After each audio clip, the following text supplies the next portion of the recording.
जय जगन्नाथ सांग मैंने सौमित्रा किचन को आपण मान स्वागत। आज रेसिपी बानाना आइसक्रीम बनवा चलते। प्रथम तो बानाना 4-5टा बानाना नहीं 5 किलो बानाना तापर चोपा छड़े भला भाव पीस पीस कर छोट छोट पीस कर काटी ना गोटे बाउल को ट्रांसफर करदे। तापर गोटे जरी साहाय्य पॉलिथीन साहाय्य ढाँकुणी दे खाप दे डीप फ्रिज रे रखीदेबा 2-3 घंटा। ये नहीं मो बीपी क्रीम आधा कप नहीं हैंड बेकर चलेबा। तापर ये जगह क्षीर मलाई आपण मैंने नहीं पारे से मुझे चीनी यूज करनी। ये मिल्क मेड आधा कप नहीं से सब मिसे मिल्क मेड पकईला आउ थे हैंड बेकर लगेबा चलेबा।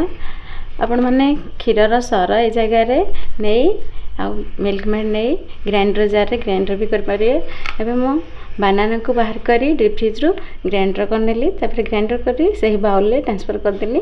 तापर से वैनिला एसेंस 2 ड्रॉप देली।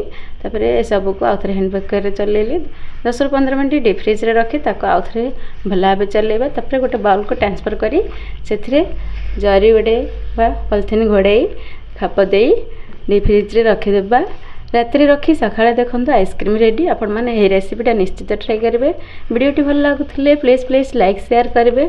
मो चैनल निजे नुआ अच्छा सब्सक्राइब करदे लाइक शेयर निश्चित करेंगे। आज रोचे ये वीडियोटी किपर लगला कमेंट रे जणातु। धन्यवाद। जय जगन्नाथ।